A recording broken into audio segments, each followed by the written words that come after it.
эннээс гарч байгаа утаач нь хүртэл дам тамхиталтын хортой гэдэг эрүүл мэндийн судалгаанууд байна. Тэгэхээр адилхан энэ электрон тамхиг ч гэсэн дотор орчин татахгүй зөвшөөрсөн цэгтэй татдаг бай гэсэн хуулийн зохицуулт орж ирж байна.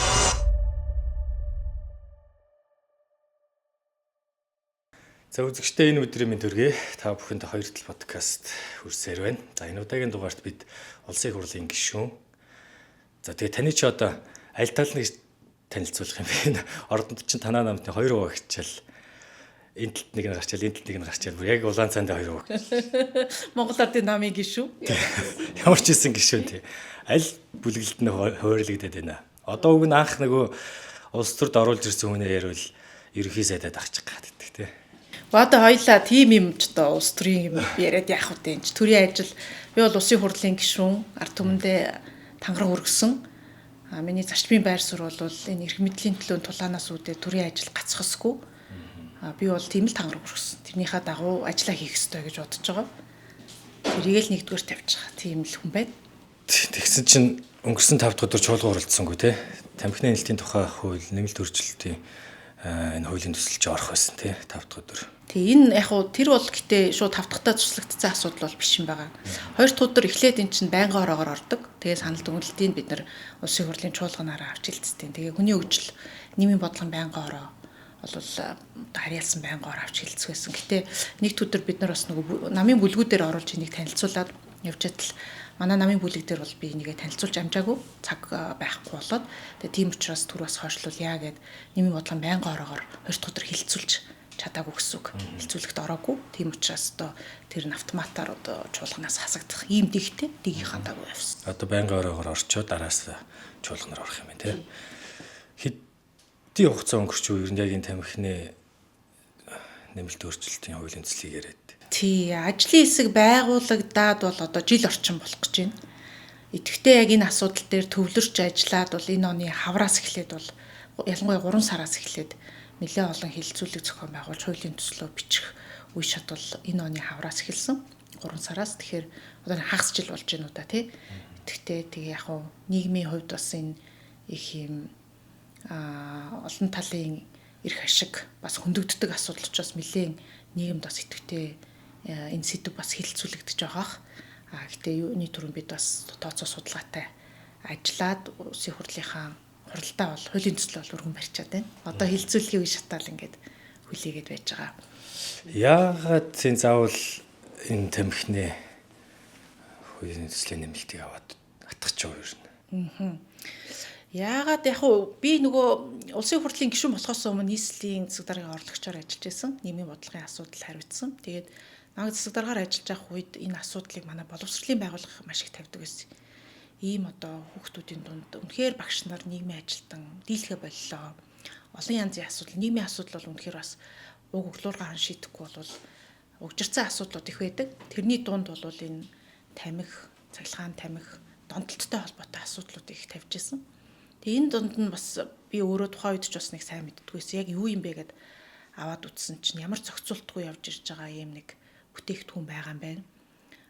Гэдэг асуудал гараад тэр үед бол тухайн үед нийслэлийн засаг даргын захирамж гаргаад 18 нас хүрээгүй хүүхдэд бол худалдаалахыг одоо хориглоё. Тэгэхгүй бол эн чинь ямар ч хуулийн зохицуулт тахгүй хин дуртаан зардаг, хин дуртаатаа зардаг, борлуулдаг л нөхцөлтэй байсан.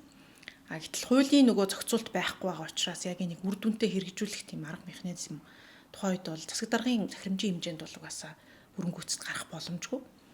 За ингээд улсын хурлын гишүүнээр сонгогдоод улсын хурлын даргын одоо улсын хурлын стратеги төлөвлөгөө юм уу да хүн төвтэй цаг үеийнхаа одоо нөхцөлийг мэдэрсэн одоо эндээсээ хоцроогүй цаг үеийн нөхцөлөөсөө хоцроогүй ийм эрх зүйн орчныг бүрдүүлнэ гэд манай улсын хурлын стратеги төлөвлөгөө гарсан төлөвлөгөөний дагуу одоо нэлээд ажлын хэсэг гарсан 60-аад ажлын хэсэг тэрний нэг нь бол энэ тамхитай холбоотой электрон тамхитай холбоотой энэ тамхин бүтээгдэхүүнтэй холбоотой ажлын хэсэг.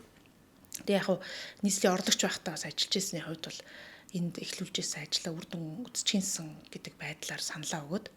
За тэгээд ажлын хэсэг бас байгуулахад дараагаар нь одоо томилогдоод ажиллаж байгаа. Өөрөө би бол яг эрх зүйч хүн хуульч. Гэхдээ би магистрийн зэрэгээ бол эрүүл мэндийн эрх зүйгээр хамгаалсан байдیں۔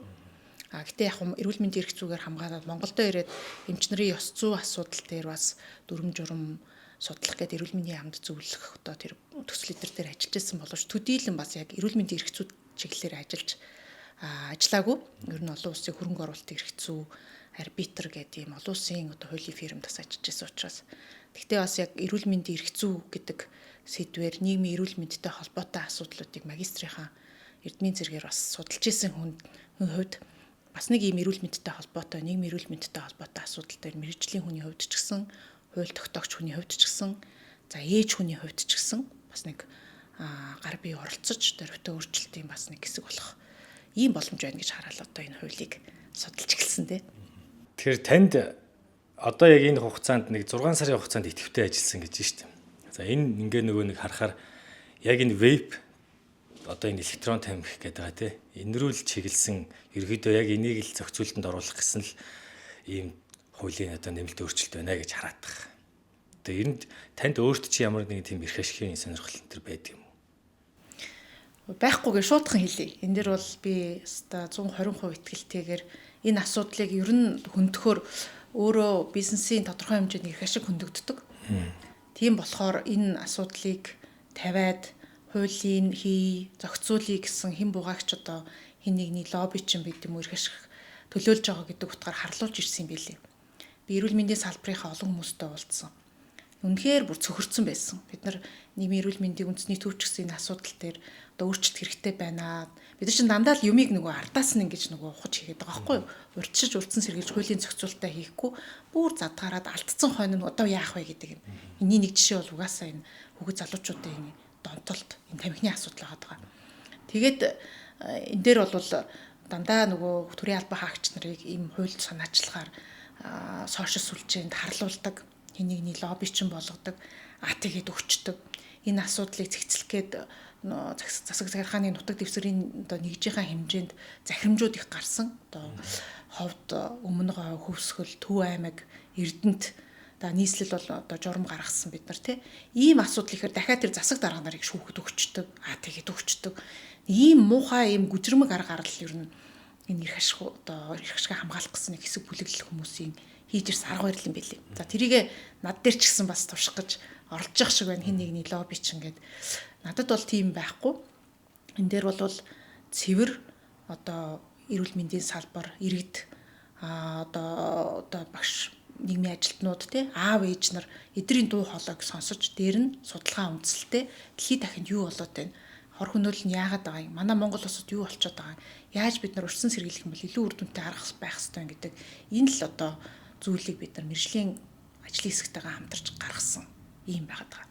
Тэгээ энэ хууль өөрөө мэдээж нөгөө шин тутам энэ бүтээгдэхүүн электрон тамхи байд юм уу, зажилтдаг тамхи байд юм уу?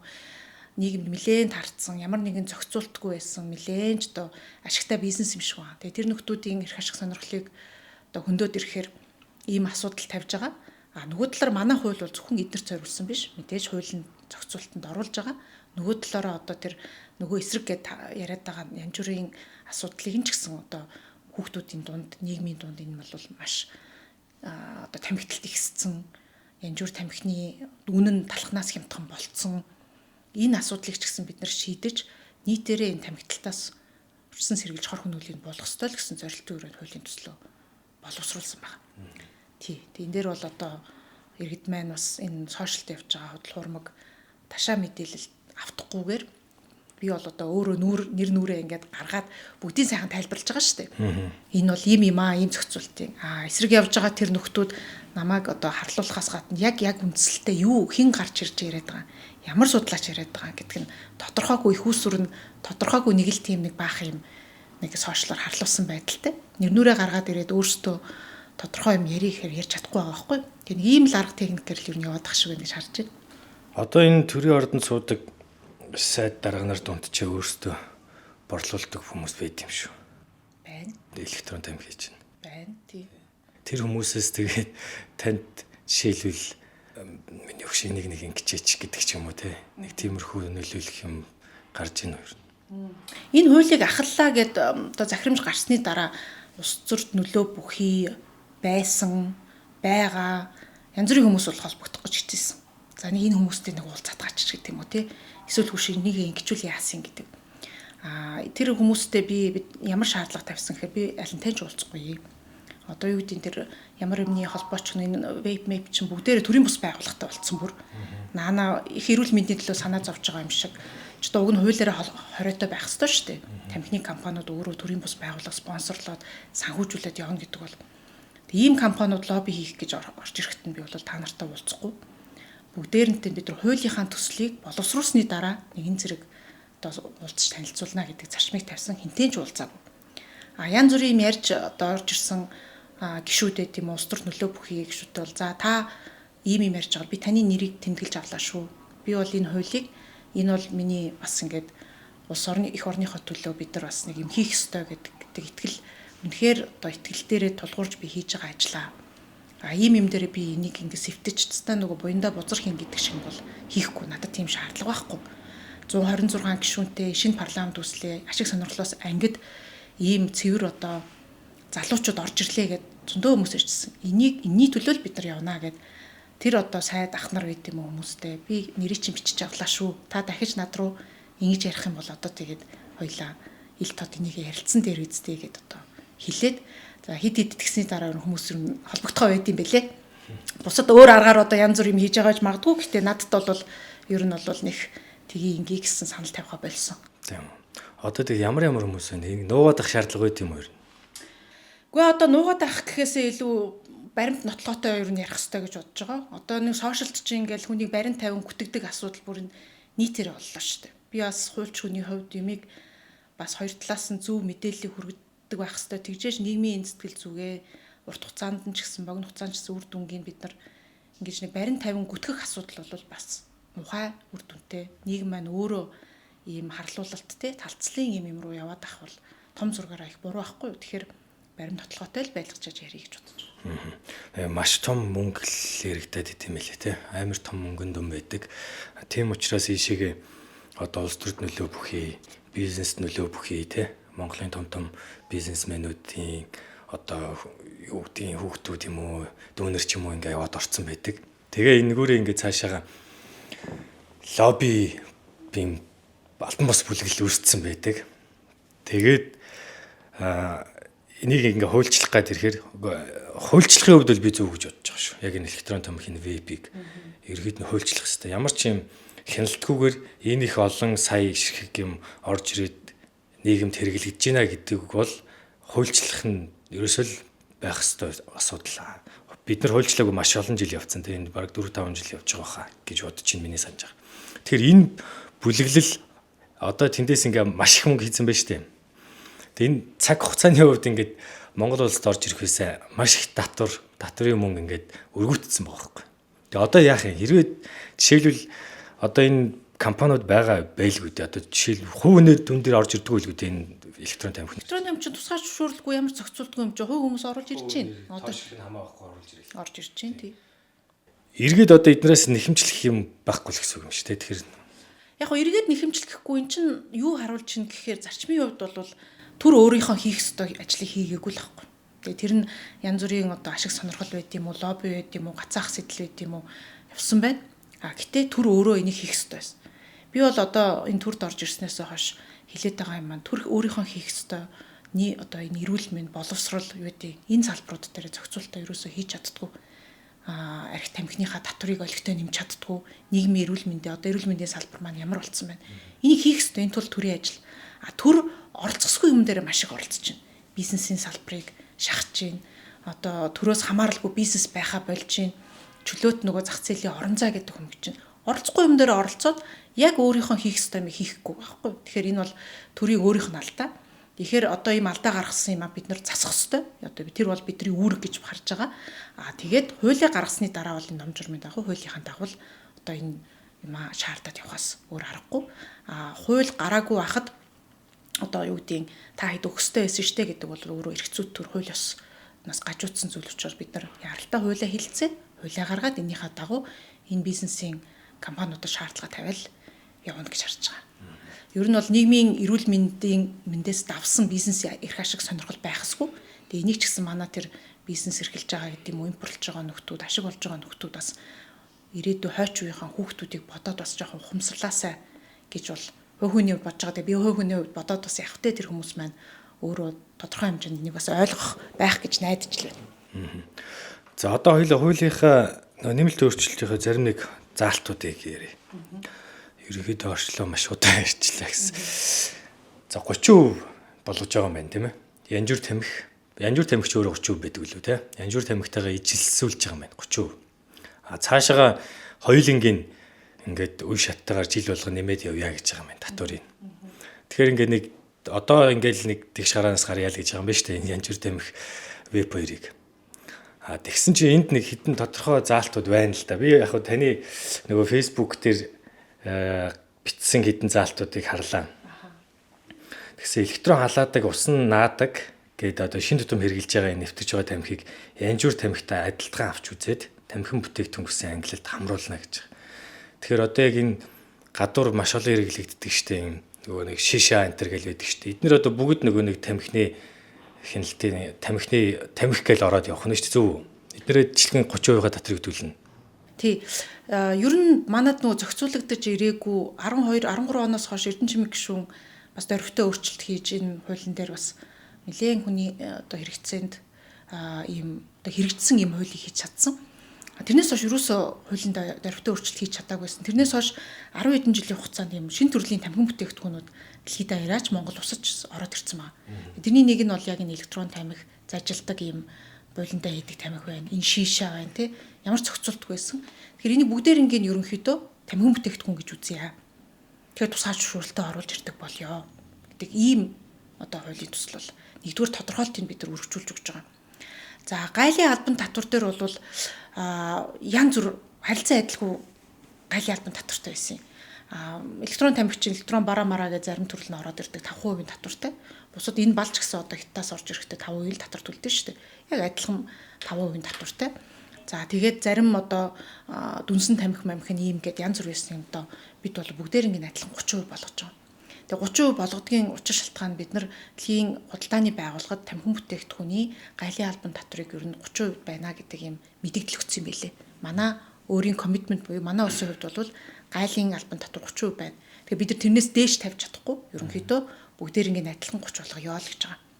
Тэгээд энээсээ хойш онцгой албан татвар гэж байна. Гайлын албан татвар бол үнийн дүнгийн 30%, онцгой албан татвар бол номинал үнээр байдаг. Энийг бол илүү юун дээр тавьж байгаа. Одоо энэ нөгөө тамхин бүтээгдэхүүний одоо зажилдаг эдэр гэхээсээ илүүтэй яг электрон тамхи, халаадаг тамхи, дүнсэн тамхи тэр утаа тамхины төрлүүдээ шүү дээ тий. Энэ дээрээ бид нар яг онцгой албан татвараа 30 он хүртэл үе шат дараагаар нэмээд үзье. Хамгийн их хэрэглээтэй байгаа. Тэгэхээр энэ дээр бол миний санаж байгаагаар бол шиша байлуу тий. Шиша маань өөрөө ер нь утаа тамхины төрөлд ордсон байлээ. Яг тамхин бүтээгдэхүүн дотор утаа тамхи. Гэхдээ утаа тамхитай арай өөр зохицуулт орж ирж байгаа нөгөө зөвшөөрөгдсөн цэгт татах гэдэг маань утаа тамхи бол дандаа зөвшөөрөгдсөн цэг тий. Веб бол одоо адилхан зөвшөөрөгдсөн цэгт л татна. Дотор орчин татаж чадах болно. Шиша болохоор илүү тэр нөгөө юунууд ресторан бар саунд одоо татж байгаа шүү дээ тий. Тэгэхээр яг нэг жижиг зохицуултын хувьд бол арай өөрчлөлт орж ирж байгаа гэсэн үг. Тэгээд за би яг ингэ уншаад ойлгосноо л ярьчих. Тэр нь илүү үзэж байгаа хүмүүс ч гэсэн амрах нэг хуулийн заалт яриад байхгүй. Ингэх юм шиг байна. Одоо жишээлбэл нэг дэлгүүр байлаа. Одоогоор тамхи зарж болж байгаа ингээд лангуун дээр ил гаргаад тавьж болж байгаа дэлгүүр байлаа. Та бүгдийн санаачилж байгаа энэ хуулийн төсөл батлагдах юм бол тэр дэлгүүр тэр ил гаргацсан байгаа тамхинуудаа авч нуух нь байна. Тийм ээ. Энэ хуулийн дээр тэгж тусгагдсан байлээ шүү. Би бол тэгж ойлгосон шүү. Ил хүний нүдэнд ил харахгүй юм байна. Харуулахгүй юм байна. Тэгээд нөгөө нарантуул зах дээр нэг явж идэг шүү дээ. Сум байна уу гээл гэдэг шиг л дээ. Ороод одоо тамхи байна уу гээл тиймгот нөгөөг нь байгаа шүү дээ. Гэл энэ тоороос гаргаж аль нь ингээд нэг ингэс гэж гаргаж ирэх юм уу яах юм. За нэг ойлголттой нэг тим юм байна. Энийхээ та нэг тайлбарлаад өгч шүү дээ. Тий. Яг уу ил зарха болно. Энэ яагаад вэ гэхээр бид нар чинь тамхины хяналтын тухай суурь конвенц гэдэг олон улсын конвенцэд 2003 онд нэгдээд орсон. Тэгээ энэ дээр тамхиг аль болох нөгөө нэг ил далд ямар нэгэн зар сурталчилгаа байхгүйгээр тусгаалсан одоо далд одоо ил байршуулахгүйгээр зарах зөвлөмж байдаг. Тэр нь юу гэхээр одоо хүүхдэд дагуулад би супермаркетад ингээд явж хахад хүнс одоо ундаа чихэр талхтай хажууд шилэн хооргонд гоё ингээд тамхинууд байгаа өрөө тавьсан байдаг байхгүй юу. Тэгээд нөгөө хүүхдүүд маань өөрөө хараад энэ юу юм бэ гэл ингээд хараал татагдана. Нөгөөдөл нь яасан ч гоё баглаас автай юм тий. Энэ бол өөрөө нөгөө далд маркетингийн хэлбэр гэж үздэг юм байна. Тэгэхээр яг уу авч нуун гэхээсээ илүүтэйгээр ер нь олон улсын туршлага энэ хяналтын конвенцийнхаа дагуу ил байршуулахгүй л гэж байгаа. Ил байршуулахгүй гэхдээ тамхи зарж байгаа гэдэг тэмдэг нь бол байна. За тэгээд энийгээд үнэхээр нөгөө тусгай зөвшөөрөлтэй газар нь бол бид нар тусгай зөвшөөрөлтэй зарж байгаа гэдэг тэмдэглээтэй байна. Тийшээгээ хүмүүс энд бол тамхи зар тусгай зөвшөөрөлтэй юм байна. Ороод авъя тий. Тамхи зар тусгай зөвшөөрлийн тэмдэггүй байх юм бол зарахгүй л гэсэн үг шүү дээ тий. Тэгээ ийм байдлаар ер нь ийм ил тавихгүйгээр хаалттай саунд одоо хийдгснүү. Гэхдээ тамхи зардаг тусгай зөвшөөрөлтэй гэдэг илтгэх тэмдэгтэй ийм байя энэ конвенцийн хэрэгжилт рүү орж далд одоо нөгөө энэ сурталчилгааны хэлбэрийг байхгүй болгоё. Дээр нь яг хөө ингээд нүдэнд ил ингээд байгаад байхаар авах сэтлийг хүмүүст их төрүүлд юм байна л да. Тэгээ ялангуяа одоо манай юунууд тэр электрон тамхи гэдэг юм уу янжуур тамхи яа кассан дээр ингээд очиход кассан дээр мөнгө төхөд ингээд арталт нь ирээдл нь ингээд өрцсөн байдаг. Энэ бол өөрөө нөгөө хэрэглэгчийн зан үйлд яг тулгуурсан мөнгөө гарах үед нь харагдах үед тэр хүнд ингээ авах сэтэл төрдөг. Тэгэхээр тэрийг байхгүй болгосноор нөгөө анх удаа авч сонирхож авъя гэдэг хүмүүсийн сэтэл буурдаг. За ийм зохицуултаа бас нэлээд олон улсууд байна. Тэгээ энэ дээр бас тамхиталд анхалж одоо орох гэж байгаа хүүхд залуучуудын тоо бол буурсан гэдэг ийм судалгаа үзүүлэлт байдаг учраас бид нар энэ зохицуултыг хуулиндаа хийж байгаа. Тэгэхээр нөгөө нуух гэж байгаа гэхээсээ илүү сэтлэн төрөөд анх авах гээд байгаа хүүхдүүдийн сэтлийг буурсах тий далд сурталчилгааг бууруулах гэсэн ийм зорилготой. За. Харин тийм тэгэхээр ингэж байгаа байхгүй. Одоо та хуулийн за бизнес эрхэлж ийсвэгүй ч юм би бол сайн мэдэхгүй байна. Гэхдээ нөгөө тамхины одоо компаниуд байна шүү дээ тий тамхи одоо оруулж ир зардаг компаниуд эдгээр чинь бас нэг бизнес эрхлэгчтэй байхгүй. Тэгээд нөгөө талаараа нөгөө тамхи татдаг ч гэсэн тэр хүмүүс бас хэрэглэгчтэй байхгүй. Нэг дэлгүүрт орж ирээд ингээд нэг юм 2-3 сонголтоос харж байгаа нэг сонголтоо гэдэг юм авмаар байна шүү дээ. Гэтэл нөгөө дэлгүүрт орсон чинь юу хаанаагаа нь мэддэхгүй ингээд байгаад байвал те. Нөгөө талын хэрэглэгчийн тал нь бодож үзээгүй юм болов хит их нөгөө нэг өсвөр насны хүүхдүүд яг ингээд сэтэл авах гэж чинь те. Ер нь ингээд анх ингээд тамхинд орох ч байгаа хүмүүс ингэж ийн гэдэг дээр ингээд нэг юм далд байршуулна гэдэг юм заалт ороод ирсэн болов гэж хараад байгаа байхгүй. Хэрвээ зохицуулт бас байж болж байгаа байхгүй энэ дэр. Жишээлбэл та түрүү хэллээ шүү дээ. Кассан дээр очиход яг касны арталт ингээ ирээдэл байж идэг гэж шүү дээ. Тэрийг өөр газар байршуулж болно те. Дэлгүүрийн одоо тэр нэг булан хэсгийн хаан чин те мэдхгүй одоо нэг юм газар байршуулад үнэхээр нөгөө нэг одоо тамхи татдаг яг ингээд нэг насан турш хүмүүс очиод тамхи авах юм бол тийшгээ очиж зорч очиод өөрөө сонголтоо игээд авдаг байж иж болж байгаа байхгүй. Тэгэхээр энэ нэг нөгөө талаас нэг юм хэрэглэгчийн эрх рүү амар хитрхийг халтсан юм болов уу гэж хараад байгаа байхгүй. Яг энэ төр хэрэглэгчийн эрхийг халдаад одоо юу гэдэг бүгд хэм ингээд хаалтаа ихээсээ илүү тамхи зарж байгаа газар нь хэрэглэгч өөрөө тамхи авах гэсэн юм а гэх юм бол тамхины нөгөө нэр төрөл үнийн дүнтэй юм байна штэ. Ер нь ийм сонголтууд байна гэдгийг мэдээж үгүй штэ тий. Тэгэхгүй ингээд тэр чи яг адилхан тэгвэл юу нэг касныхаа ажилтал тавьчих штэ гэж тэгэл нөгөө нэг хүүхдүүд чи харж байгаа юм шүү дэрийг. Гэхдээ яг тэн дээр чи нөгөө нэг брэнд янз бүрийн гоё сайхан байдлаар биш нэрийг нь үнийн дүнтэй тэгээд байлгах юм чинь өөрөө олон улсын норм стандартаа хэрэгждэг л газар. Та бүхний бидний яриад байдаг Ирланд нь байна уу юу нэ нү бүгдээрээ л яг энэ зохицуултыг хэрэгэлдэм байлээ. Тэгэхээр энэ дээр бол тэр улсууд бол хэрэглэгчийн эрх ашиг гэж үзэхээс илүү нийгмийн эрүүл мэндийг хамгаалах хэрэгсэл гэж үзээд л оруулсан байна. Бид бас энийг нь авч хэрэгжилж үзэх нь зүйтэй гэд. Яг го бүр цаашаа явах юм бол яг энэ хяналтаа сайн тавья гэвэл тусгаалсан одоо арх тамхиг зөвхөн арх тамхи борлуулдаг ийм цэгүүдтэй тий. Харин тийм байвал зүгээр юм шиг. Тийм байх уг нь бол чиглэл рүү явах хэрэгтэй юм байлээ. Тэгтэл тийм байлгая гэд үзэхээр манай одоохондоо арх тамхины хэрэглээ үнэхээр одоо гаарцсан байгаа. Дээр нь ингээд зөвхөн тусгаалсан ийм газруудад өгнө гэхээр нөгөө далд одоо худалдаа гэдэг юм маань одоохондоо одоо биелэхэд их боломжгүй байна гэсэн тийм л судалгааг манай ажлын дэвсгээс өгсөн илүү далд хэлбэрлүү шилжүүлэх. Тэгэхээр аажим эхлээд бид нар бас тий яг 8 нэрийн бараа гэдэг юм уу супермаркетад шуурл аваад зарж байгаа бол тэрийг ядаж байхгүй болгоё. Тэгж яагаад энэний дараагийн шат бол одоо тийм болох ёстой л гэсэн тиймэрхүүл чиг хандлага руу явт юм байна. Нөгөө капитализмыг алгасаад социализм руу явцсан чинь болдгоо гэдэг шиг тий нэг юм үе шат дараатаагаар бид нар арга хэмжээг авахгүй бол огцомдох юм бол дахиад гарах сөрөг нөлөө нь ихсэж байхаа л гэсэн ийм судалгаануудыг бид нар харж агаад гаргасан шийдэл. Тийм бас нэг ийм заалт байна. Амт үнээр оруулагч нэмэлт химийн бодистой тамхин бүтээгдэхүүнийг Монгол улсад худалдан борлуулахыг хориглоно гэж байна. Одоо энэ заалт нь хэрэгжих юм бол нөгөө веб зарагдахгүй нь шүү дээ. Энэ вебнэр чи одоо ер нь дийлийнх нь л амт үнэр оруулагчтай ямар нэг амттай. Энэ нэг янжирын үнэртэй янжирын амттай веб байхгүй. Бүгд л одоо ус үзэм юу гэдгийг те ингээл гаатай ингээл янз янз байна. Тэгэхээр нэгдүгürt энэ вебнэр зарагдахгүй нь байна. Электрон тамхи одоо тэр шишаа хүртэл амттай байна. Тэр шишаа зарагдахгүй нь байна. А хоёрдугаарт одоо энэ янжир тамхи чинь бас өөрөө тийм болчиход байгаа шүү дээ. Нөгөө бүхсийг хаглаад амттай болдог те жимсний амттай болдог минтний амттай болдог ч юм уу ийм болчиход. Эднэр зарагдахгүй нь байна. Яг л нөгөө нэг цэвэр дүнсэн тамхи юм уу эсвэл нөгөө бидний одоо яг нөгөө анх мэддэг байсан нөгөө янжир тамхи те никотин ихтэй энэ л зарагдах юм шүү.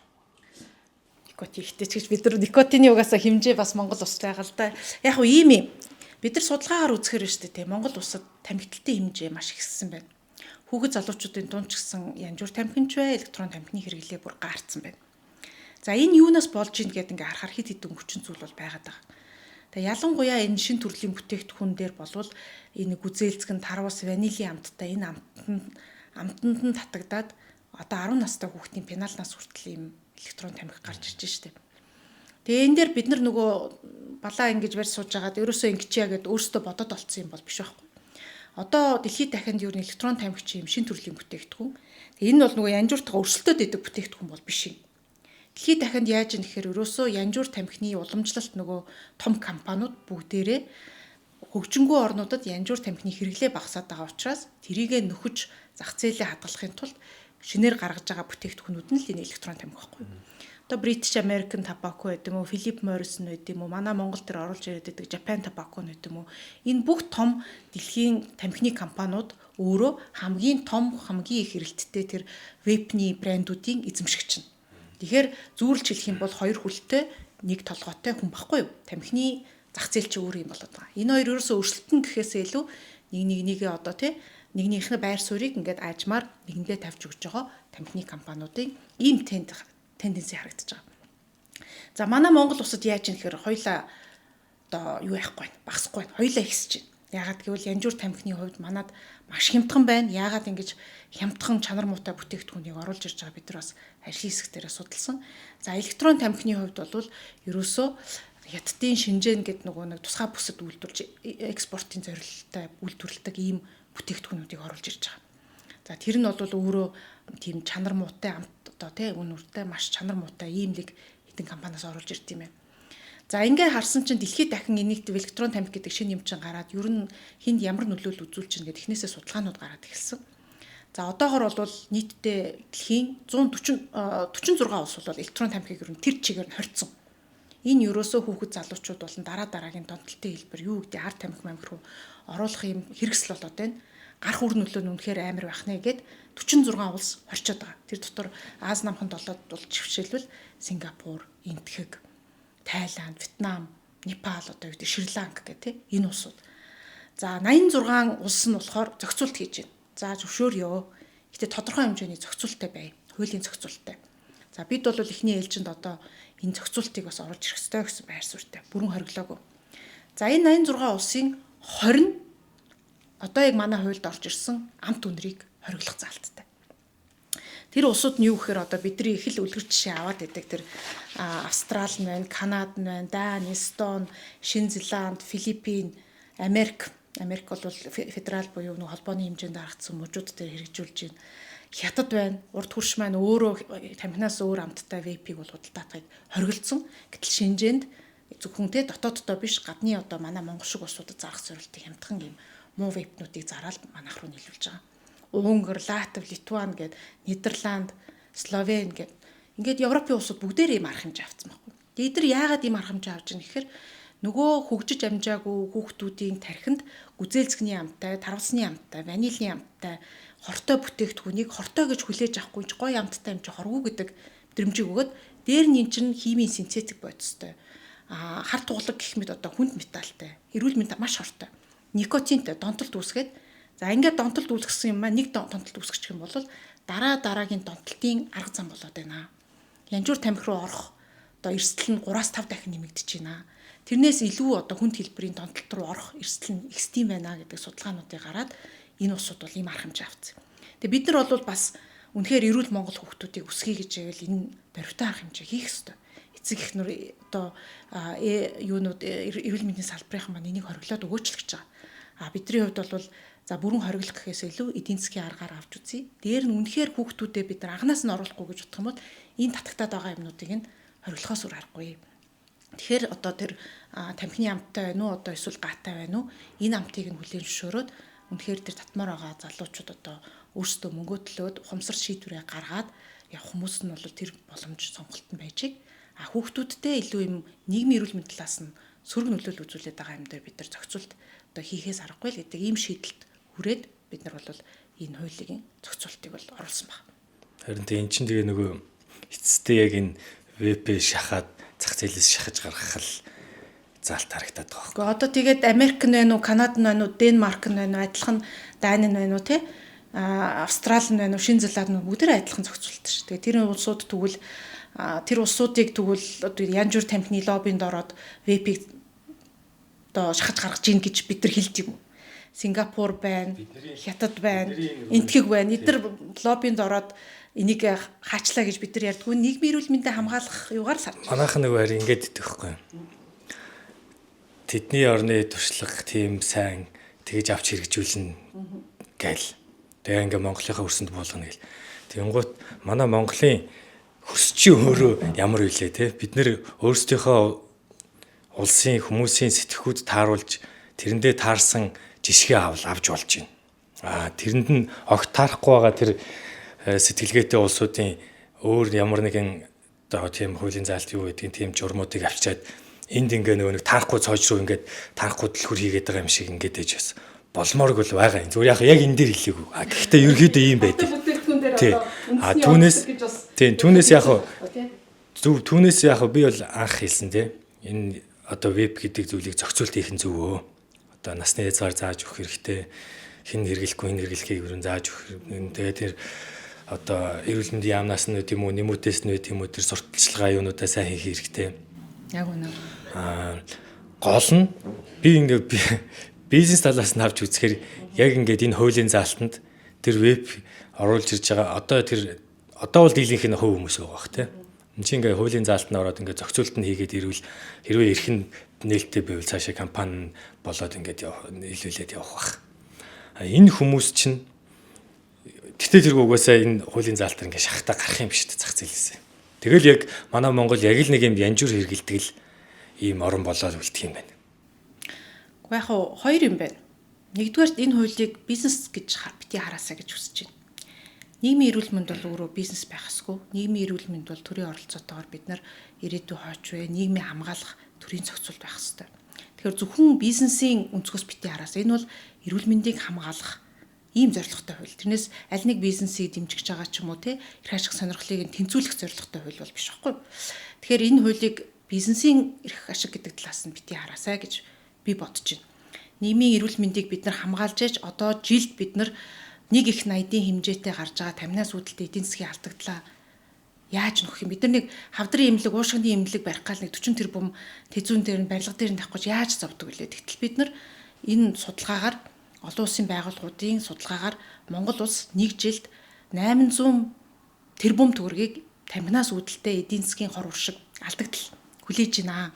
Энийгээ та бүхэн ерөөсөө зохицуулт хийж чадахгүй байна гэдэг олон төрлийн рекомендацууд ирсэн. Тэр нь жишээлбэл одоо эмнэлгийн үйлчилгээ л байна уу те? Тий, эмнэлгийн үйлчилгээ, алдагдал, тамхинаас үүдэж байгаа нас баралтын тоо, за тэгээд нөгөө хөдөлмөрийн бүтээмж гээд олон юм үзүүлэлт байд юм билээ.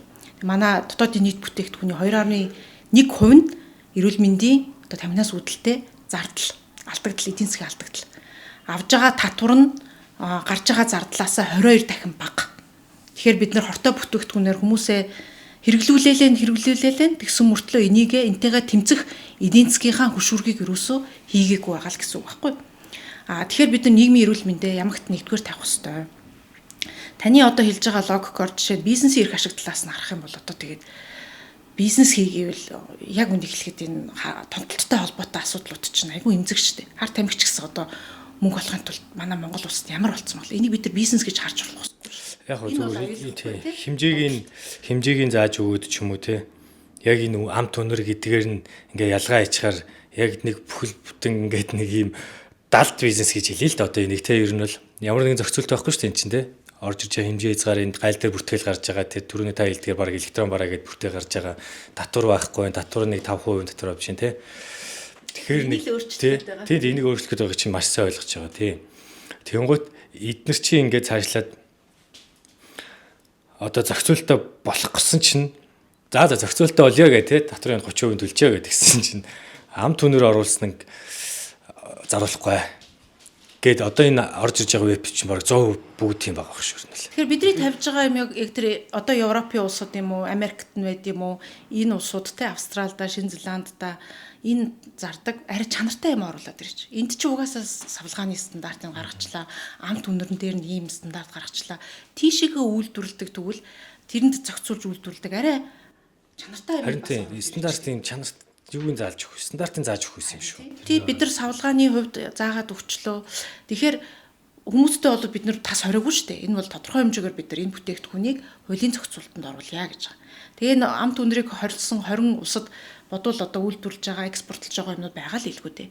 Тэр чанарыг нь хангасан юм аа л тэгвэл манай Монгол улс руу ягаад тэр насанд хүрсэн хүн нь энийг одоо хэрэглэнэ үү байна өөрийнхөө шийдвэрээр ягаад ч. Тэгэхгүй маш муу чанартай тэгээд ам түнрээр ингээ хуурсан байдлаар хүүхдүүд рүү ороод байгаа юмыг бол бид нар үнэхээр зохицуулт хийхээс өөр аргагүй.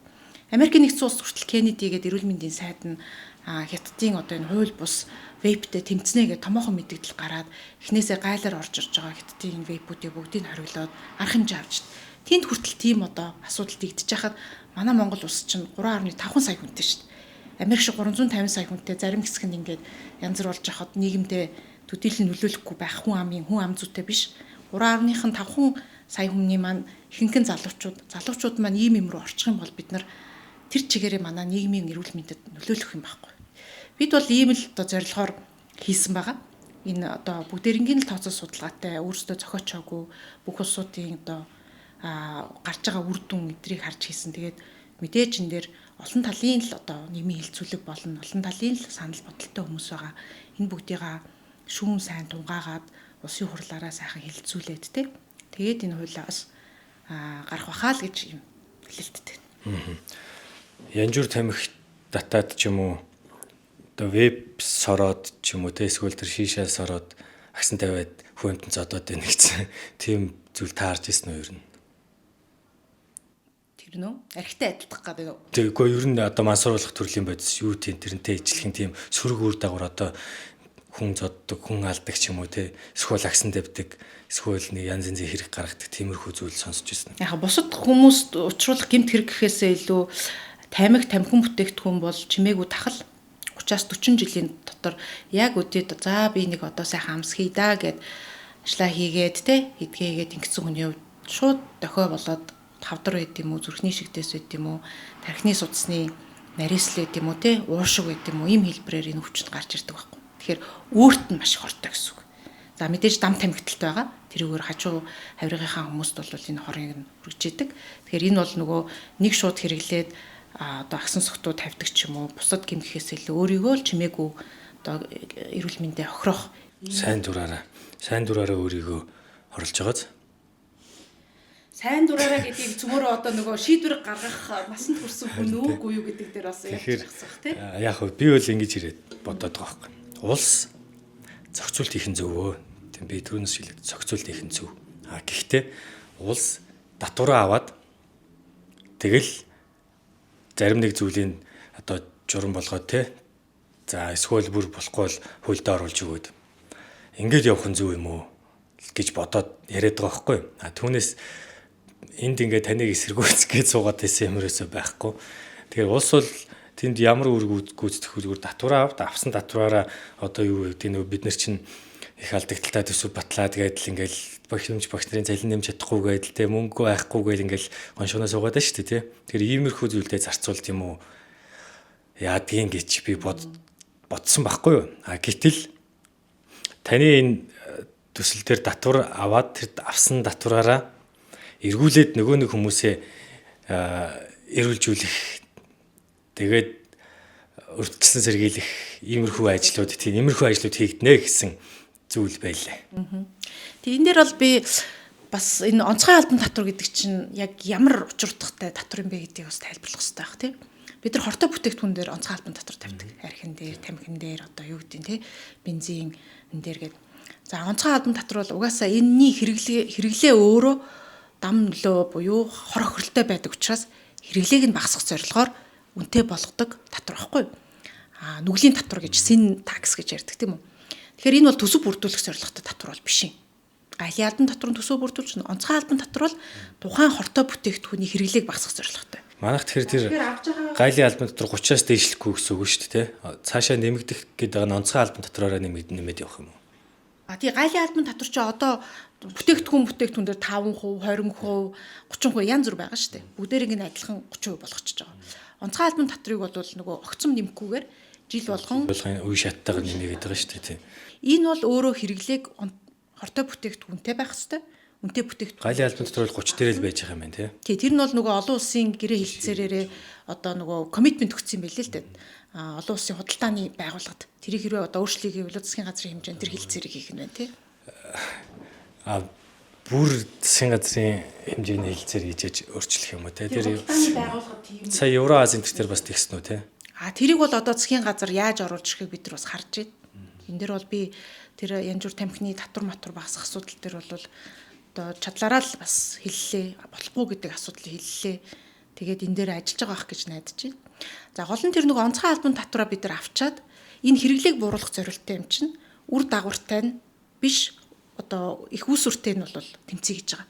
Тэгэхээр л энэ маань нөгөө нэгдүгээрт юу байх вэ? Хүүхд залуучуудаа бид нар донтолтоо сэргийлэхийн тулд ерөөсөө спорт, урлагийн арга одоо хөтөлбөрүүд, байгууламжууд чөлөө цагаа зөв боловсон өнгөрүүлэх энэ нөгөө нөхцөлийг нь бүрдүүлэх хэрэгтэй. Нэгдүгээр тэнтэй бид нар хүүхдүүдээсээ тоглоомын талбайг нь газрын булаагаад авцсан. Сургуулийнх нь спортын заалыг булаагаад авцсан. Ямар ч сайхан гадаа гараад тоглох боломжийг нь булааж авчаад дэлгэцэн донтлоо, арх тамхин донтлоо, хар тамхин донтлоо гэд өгүүлж иш болохгүй шүү дээ. Харин чөлөө цагаа сайхан өнгөрүүлэх төр спорт, урлагийн хөтөлбөрүүдийг нь сайхан дэмжиж энийг нь угаас нь одоо тий байхгүй болох тал дээр энэ мөнгөө зарцуулъя. Хоёрдугаар хүүхдүүдтэй бид нар шимт хичээлийг нь одоо сайн үнэхээр өгөх хэрэгтэй байна. Манай Монгол хүүхдүүдийн хувьд сэтгэл эмзэглүүлэм тоонууд гарч ийн, шимт хичээлийн дутагдалд орж ийн. Тэгэхээр энэ дээр бас хүүхдүүд рүүгээ чиглэсэн эрүүл Монгол хүүхдийг л бид нар одоо бий болох гээд байгаа шүү дээ. Энэ дээрээ бай. За 3 дугаарт үнэхээр нөгөө хэрэглээг бууруулах зорилттой юм чинь эргээд нөгөө тамхинасаа гарыг гэсэн хүмүүстэн тусламж үйлчилгээнд дээр нь туслая. Энэ бол манай эрүүл мэндийн салбарынхны өссөн санал. Тэгээд эрүүл мэндийн салбарынхныхаа саналыг бас тусгаад ийм 3 юм дээр л бид нар энэ 50-аад байгаа онцгой албан татврынхаа 50%-ийг зарцуулъя. Ингэжээж бид нар бас нэг уг үндэстэй жоохон тэмцэж үр дүнлөө гарах болов уу гэж байна. Тэрнээс төсөвт оруулаад байхгүй болоход нөгөө өөр хүний цалин цаванд явах юм бол нөгөө онцгой албан татврын одоо утга учир байхгүй болчих. Ер нь нэг багцаалсан тоо энэ байгаа юу? Татвар дээр үү? Татвар дээр. Яг уу одоо ч тийм хэмжээний төгрөг олох юм байна гэдэг ч. Тий, одоо бол нэг хайрцаг янжуур нэг 860 төгрөг байгаа. Тэгээд жил болгоо нэг 60-70 тэрбум төгрөгчлөө гайлын албан татвар, тэг онцгой албан татварт гэдэг ингээд тооцоол байгаа. Тэгээ энийг бид нар энэ татврын тооцоолыг манай хуулийн тооцоолыг бид нар Дэлхийн эрүүл мэндийн байгууллагын татврын газрынхантай гайлын маань, сангийн яамны татврын бодлогынхан маань, эрүүл мэндийн яамныхан маань, манай ажлын хэсгийн улсын хурлын тамийн газрын одоо энэ санхүүгийн шинжээч нар маань ингээ хамтдаа сууж агаад Монгол хүний амжиргааны төвшин, инфляц одоо юу гэдэг бүх энэ нөгөө нэг хэрэглээний барааны үнийн өсөлт мөсөлт гэдэг бүх факторуудаа тооцож агаад хийсэн юм.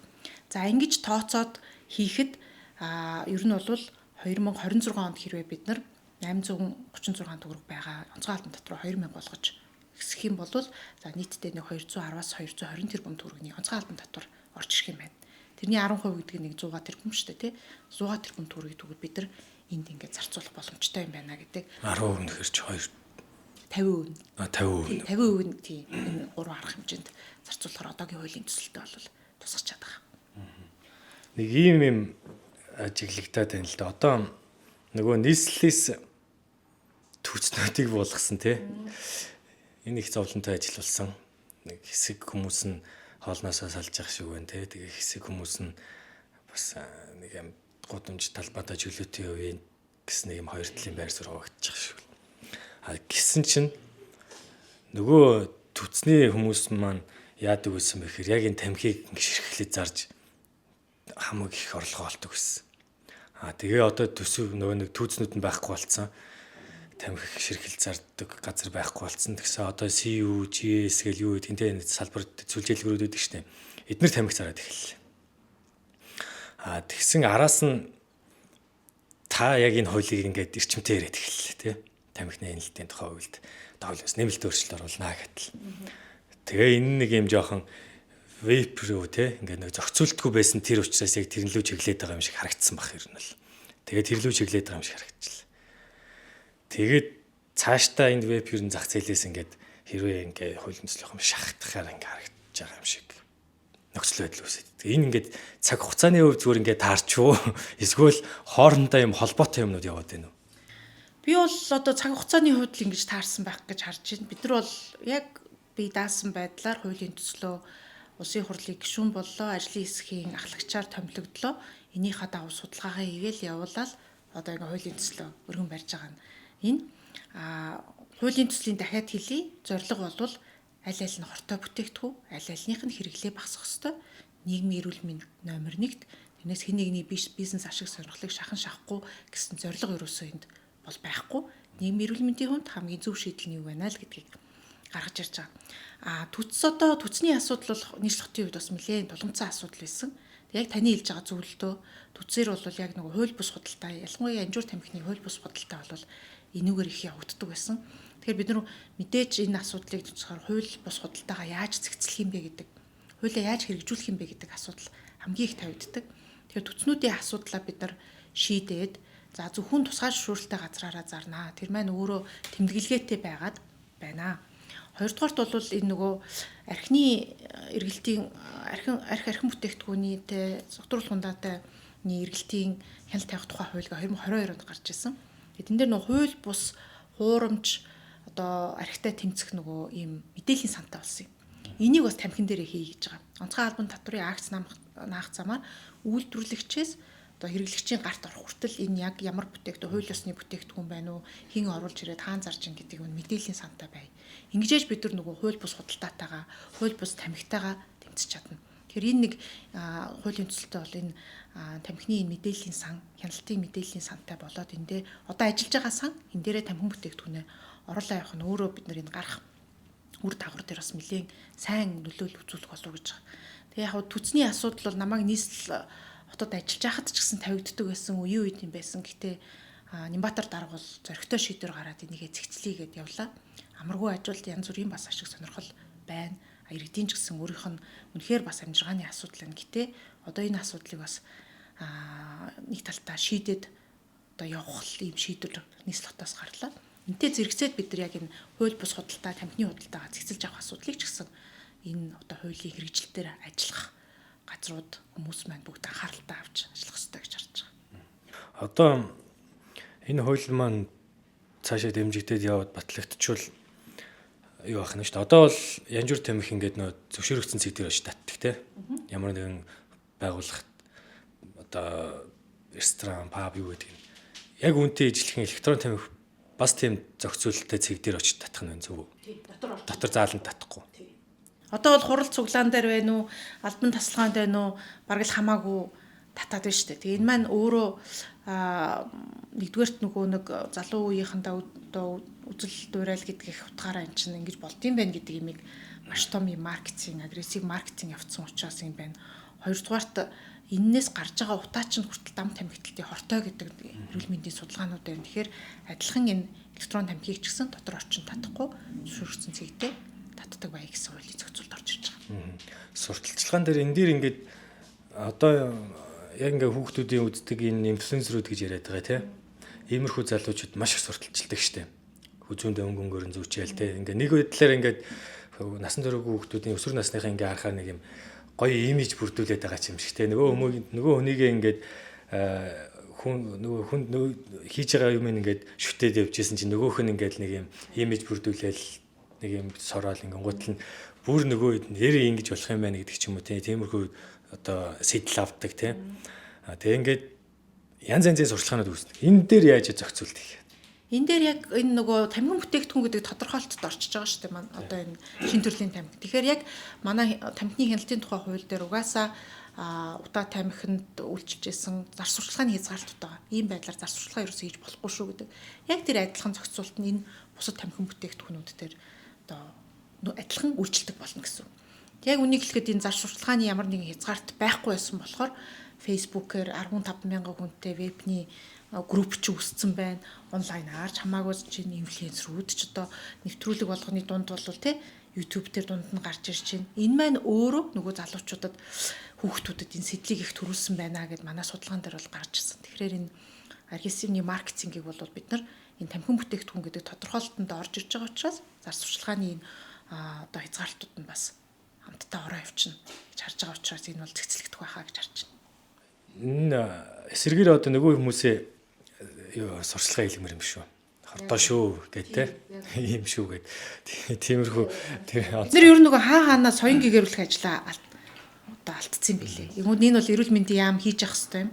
Тэгээ бид нар бас энэ хуультайгаа хамт ирэн цагдаагийн байгууллага ч гэсэн эрүүл мэндийн яам ч гэсэн ийм компани тач соён гэгэрүүл хор уршигыг нь таниулах те энэ ажлыг далаацтай хийх ёстой шүү гэдэг үүрэг чиглэл өгсөн бас ажлыг хийж байна. Миний хувьд ч гэсэн нэгэнт энэ хуулийг одоо бид одоо санаачлаад явж байгааг хувьд хэрвээ хууль батлагдах юм бол хэрэгжилтээр бас их анхаарч ажиллана. Олон нийтийн компанид ажил олон нийтийгээ юм соён гэгэрүүлэх энэ ажлууд хийхгүй бол бид нар эрүүл мэндийн байгууллагаас өгдөг бидэрт гол анхаарал бол та хэд урьдчилан сэргийлэх буюу шинээр хүүхдүүдийг тамхинд орох арга хэмжээгээ муу хийж гин масс медиа буюу олон нийтийн хэвлэл мэдээлэлээр чинь тамхины хор уршигтай холбоотой ямар ч соён гэгэрүүл ажил хийгдэгэ болсон байна. Татврын бодлого чинь хаягдсан байна гэдэг ийм гурван юм дээр муудан бусад одоо үзүүлэлтүүдээр явах боломж юм байна гэдэг ийм дүгнэлт өгсөн. Тэгэхээр энэ гурав дээр бас анхаарч ажиллана гэсэн төлөвлөгөөтэй байна. Одоо тамхины янжуур тамхины юм хайрцаг гэдэг тийм. Тэрний 3.1 дээр юу? 50% дээр. 50% дээр нөө тий. Ийм нөгөө янз янзын зурган зүйл гэдэг шүү дээ тий. Тэр хорт автартайг нь авъя энэ гэл марцганаал идэг шүү дээ манайхан чинь тий. Тэгсэн хуулийн төсөл дээр 70% гэдээ ороод ирчээ тий. Тэгэхээр нэг дийлэнх нь болох нь шүү дээ. Дийлэнх дээр нөгөө нэг аимшигтай зургнууд сэрэмжлүүлэг байх нь шүү дээ. Веб чинь өөрөө харьцагтай бас тий. Тэрэн дээр яг ижлэх юм анхааруулга тавих юм уу? Тавина.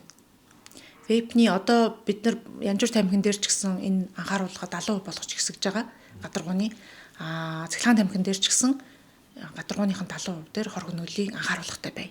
Ямар төрлийн анхааруулга байх вэ? Дээр стандарт гарах бах. Энд дээр стандартын газраас тэр чинь нөгөө хэдэн төрлийн зураг мураг ямар байна гэдэг юм гардаг. Тэгээ ямар ч байсан хортой бүтээгдэхүүн гэдэг анхааруулга нь гадаргууны 70% дээр бай гэдэг адилхан зохицуулт орж ирж байгаа. Одоо энэ тамхины зөвшөөрлөгч ер нь хаанаас өгд юм бэ? Тамхины импортлох тусгай зөвшөөрлөг бол хүнс хөдөө аж ахуйн яамнаас өгж байна. Худалдаалах болохоор энгийн зөвшөөрөл буюу одоо сум дүүргийн дүүргээс хүнсний асуудал эрхэлсэн газар нь орон нутгаас өгч байна. Тэгээ одоо цаашдаа яг энэ чиглэлээр л зөвшөөрөл олгоо явна гэсэн үг. Одоо вебний зөвшөөрөл орж ирэх гэсэн үг шүү дээ тий.